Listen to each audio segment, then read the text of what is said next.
gosh, that's cheesy. Well, we have definitely hit the January chill. Like, it's been cold and rainy and kind of windy. We live in the Pacific Northwest, and I know that, you know, there are other places in the world that are much colder than what we experience here, but it still is like, it's just cold and dreary. So lots of sweaters, lots of comfort food and cozy recipes, soups and stews. That's kind of what I tend to cook during this time of the year. So today I'm going to share with you 3 recipes. These are just like warm me to the bones kind of food. I've got a couple of soups and then a lentil stew that goes into the crock pot. And these are just healthy, good for you meals, but they're still so flavorful. And if you're lacking in inspiration, it's always nice to have a few more recipes to kind of tuck in your pocket on those days when you're like, I don't know what to make. Well, I'm so glad that you're here with me today. If we haven't met, my name is Ange, and this is the Menu Made Kitchen. All right, so if you are a fan of stuffed peppers, you will definitely love this stuffed pepper soup. So to a pot here, I've got 1 tablespoon of olive oil, and I'm gonna add in 1 pound of lean ground beef. You can also do ground turkey, and I'm just gonna break this up into crumbles and cook it until it's no longer pink. So while that happens, I've diced up about a medium-sized onion, and then I've got a couple of garlic cloves. And then I like to use green, red, and yellow peppers for this soup, but you can do any colored bell pepper that you like. So at this point, we're just gonna get our peppers diced up. We'll cut them about the same size as the onions.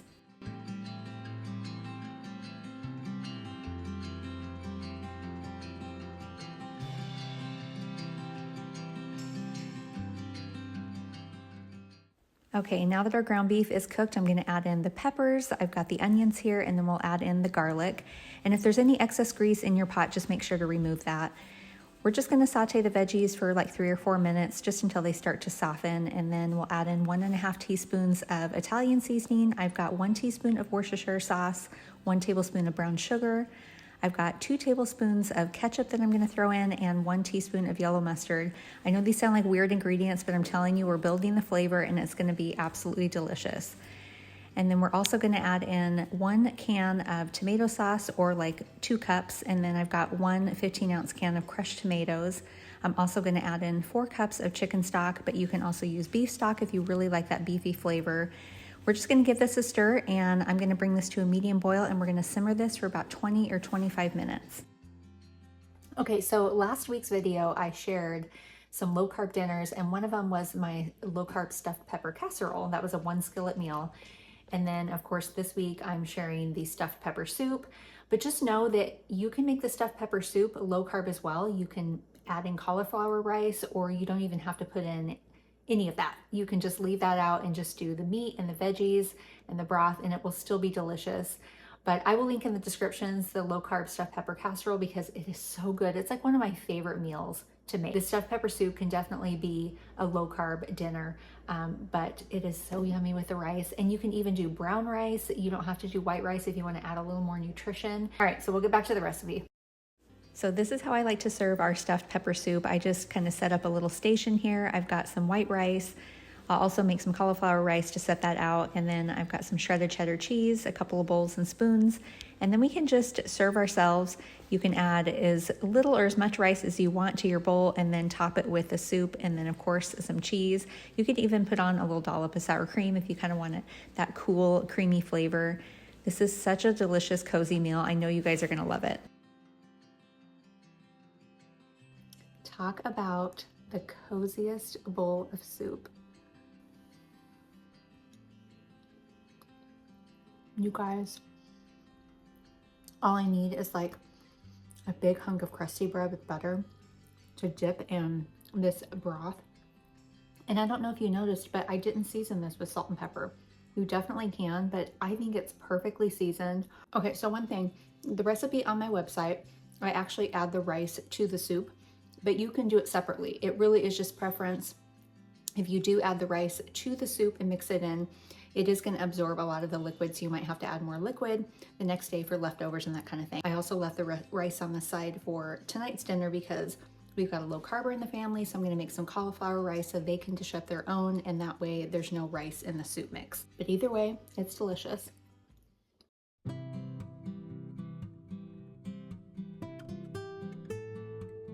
All right, so we are making a slow cooker coconut lentil curry. This is pretty much all the ingredients that you need to go into the slow cooker. I am gonna make some basmati rice later and then chop up some cilantro.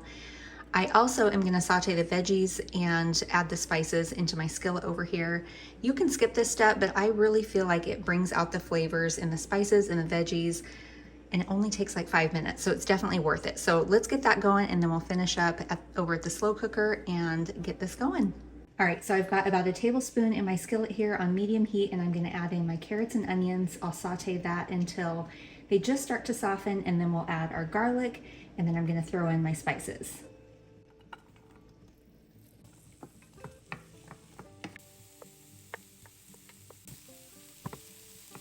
I just wanna note that I did 1 large carrot diced and then about a half a cup of chopped up onion. So we have a lot of really great spices here. I've got some garam masala. I did about 1.5 tablespoons of that. I've got 1.5 tablespoons of curry. We've got a 1/4 teaspoon of smoked paprika and a 1/4 teaspoon of cayenne pepper. And then we have 2 teaspoons of salt and 1/2 teaspoon of pepper. So the garam masala, I could not find at our grocery store anywhere here. So I had to order this off of Amazon, but this is what it looks like. That's how it's spelled. It just has lots of great spices like cinnamon, and it's definitely a curry-based seasoning, but it's very warm and so cozy for this dish. So I'm gonna go ahead and add these in here, and we're gonna bloom the spices in the pan, and then we'll transfer them over to the slow cooker.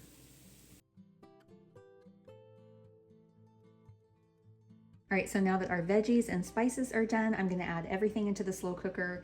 I've got 2 cups of dried lentils that I've rinsed with cold water. So we'll add in all these great spices. It smells so good in here. It's kind of Christmassy almost. We'll add that in. Okay, and next I have a can of crushed tomatoes. This is a 28-ounce can. You can also do fire roasted tomatoes, but I couldn't find a large can of that, so add that right in. And then I've got 3.5 cups of chicken stock, but you can also do vegetable stock. So we'll give this a stir. And I actually have the slow cooker on high. I'm gonna cook this for about 4.5 to 5 hours. You'll know it's done when the lentils have absorbed most of the liquid and the lentils are tender.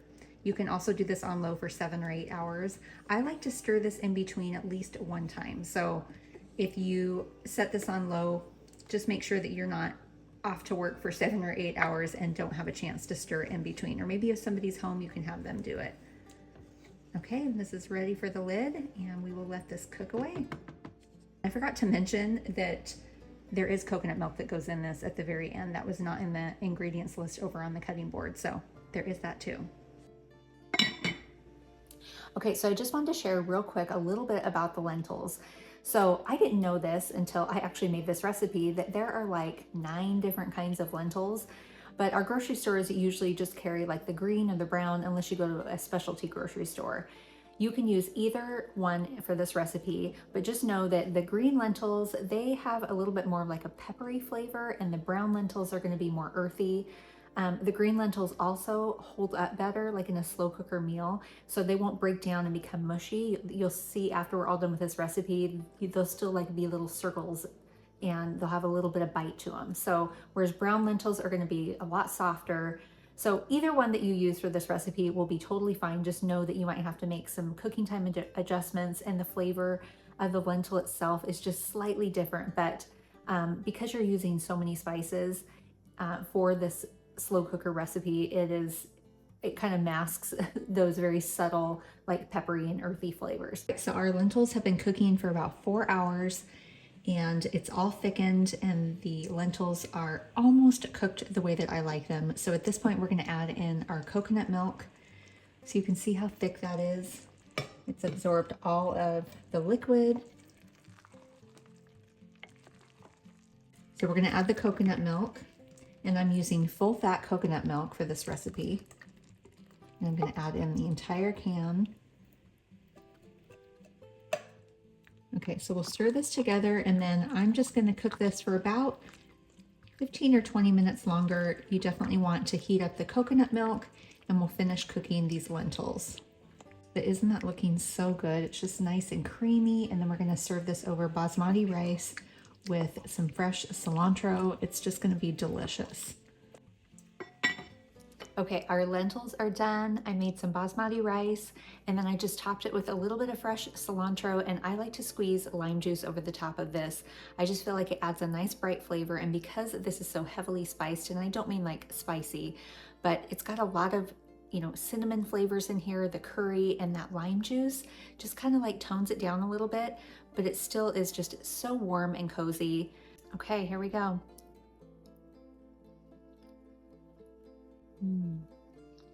This is just like the perfect meal for a cold day.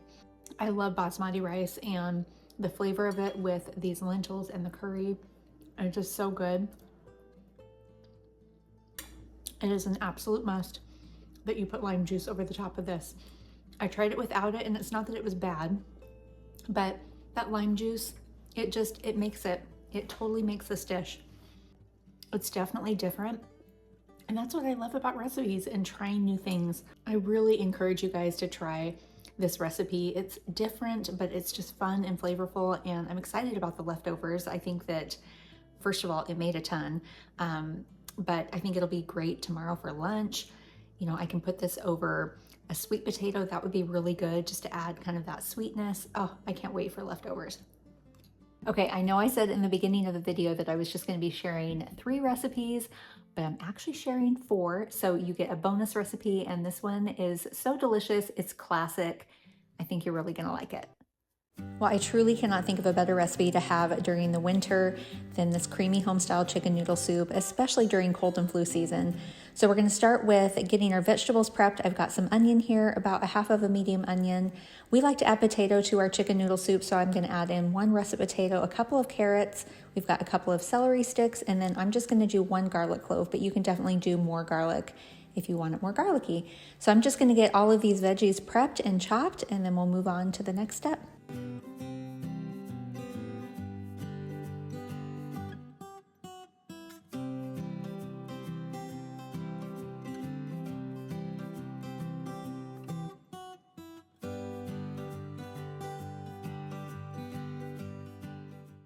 All right, so I've got a large Dutch oven here. You can also use just a regular soup pot. I'm going to add 2 tablespoons of butter. We'll melt that down, and then we'll add in all of our veggies. And I'm just going to cook the veggies just until they start to soften, but they'll continue to cook a little bit later when we bring everything to a simmer. And then I've got some seasonings here. I've got 1 teaspoon of dried thyme, a half a teaspoon of dried rosemary, a half a teaspoon of dried oregano. We'll just add this in, and I'm not going to salt and pepper this until the very end. And then we'll add in a 1/4 cup of all-purpose flour. This is going to act as our thickener, and I'm just going to cook out that raw flour taste for about a minute. Once I do that, then we'll add in 2 32-ounce containers of chicken stock, or you can use Better Than Bouillon. I just was out of it, so this is what I used. I had this on hand. And then we're going to add in a secret ingredient, 1 teaspoon of Worcestershire. This just adds such great savory flavor. I use it in so many of my recipes now. And then we're just going to give this a stir and bring it to like a medium simmer. We really just want to cook the potatoes until they're tender. And then once that happens, we're going to add in our chicken. I've got about 3 cups of shredded cooked chicken. You can use a rotisserie chicken for this, or any kind of leftover shredded chicken will work. And then I've got 2 cups of wide egg noodles, or you can use your favorite pasta.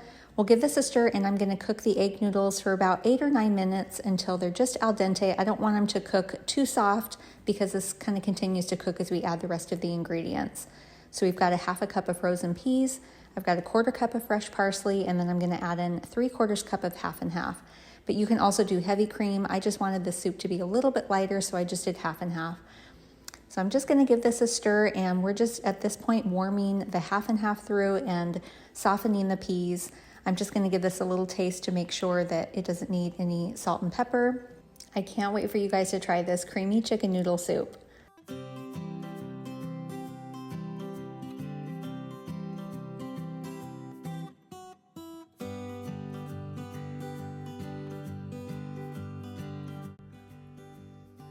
Those herbs smell so good. Oh yeah, and that creamy broth.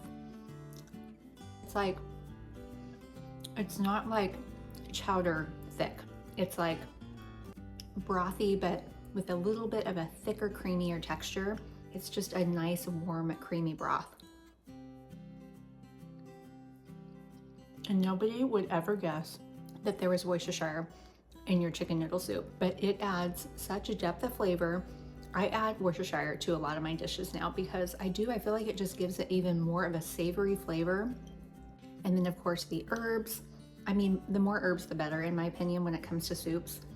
It just tastes more homemade and, you know, like you just spent all day on it. But as you saw, this was a really fast recipe. So good.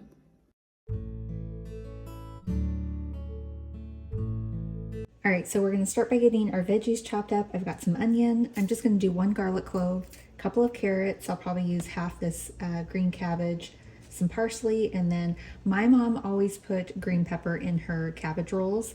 So I happen to have just like a quarter of one left. So I'm gonna throw this in. I think it'll be really good. So we'll get everything chopped up and prepped before I start the ground beef.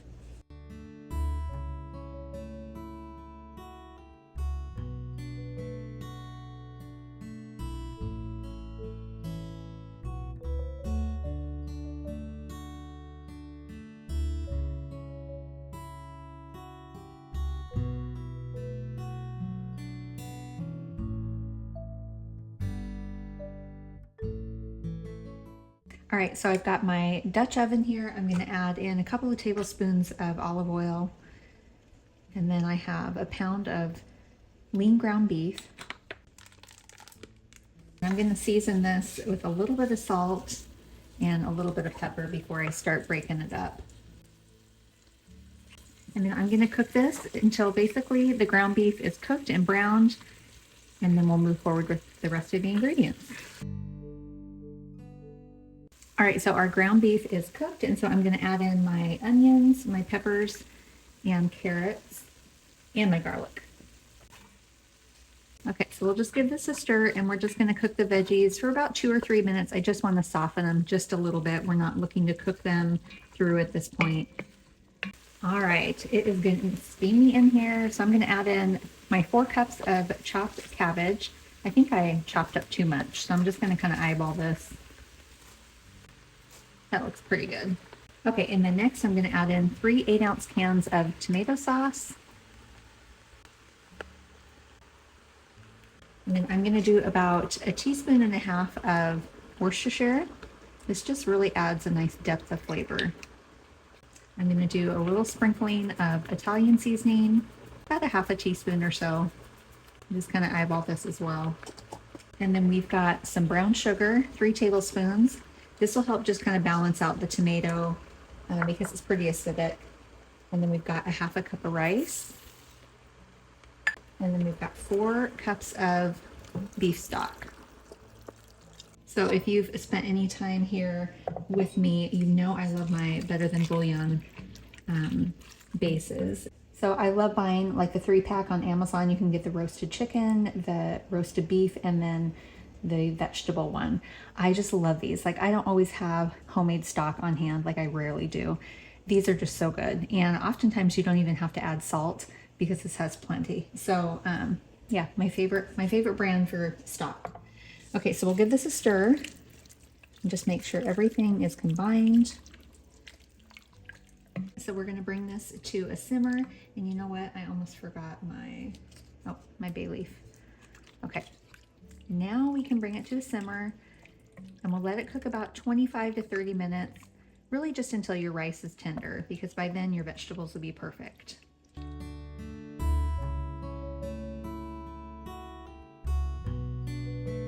All right, guys, I just had to show you this because I just think it's so cute and special. Okay, so this cookbook here was a book that my mom gave me and my brothers. We were adults. But it was years ago. She gave us each this cookbook for Christmas one year, and it's full of all of the recipes a lot of the recipes that she made when we were growing up that we loved and would request and ask for time and time again. The very first page of this cookbook and the very first recipe is cabbage rolls. And that is where I kind of got my inspiration for the cabbage roll soup. Now, cabbage roll soup, I did not invent that. It's been around. But I love cabbage rolls so much, but I hate making them. And I remember making them like one time early on in my marriage, and it was just so much work. Like, you have to blanch the leaves and then trying to get the leaves off the cabbage. Do you know how tight cabbage leaves are on that head of cabbage? And so oftentimes I was tearing them. It was just too much work. So the cabbage roll soup, I'm telling you, that is where it's at. And that is like, that will be my go-to when I'm craving cabbage rolls, because I love the flavor and I love cabbage rolls so much. I'm curious to know, like, did you grow up on cabbage rolls? Am I the only one who's alone here on an island? Like, cabbage rolls seem like such a 70s, 80s kind of thing. They were just so yummy. And there's lots of different variations. Like, my mom always did rice and ground beef. Like, I'd like to know, did you grow up on ones with different filling? Like, I know that you can do lamb and ground pork. Like, that's another common one. There's even countries that don't do any meat. It's just rice. But this cabbage roll soup, it is every bit as good as cabbage rolls, if not better. So I'm excited for you guys to try this one. So I forgot to mention, you do want to make sure to stir this occasionally, especially in the very beginning when the rice hasn't quite softened yet. It will stick to the bottom of your pot, I suppose, unless you have a nonstick pot. But once the rice starts to cook, then you won't have that problem anymore. So just make sure to keep an eye on that. All right, our soup is done. Look how beautiful that is. I am so excited to try this. Okay, I'm gonna add just a little bit of parsley. I wanna save some for the top for when I do my picture, but we'll add in a pretty good handful. This just adds color and just some fresh flavor. Give that a stir, and this is pretty much ready to serve. You can even sprinkle on a little bit of Parmesan cheese with each serving. That would be delicious, but I just think that this looks so perfect. So we're gonna give this a try. I so wish that you could smell how wonderful and cozy this is. Oh my gosh.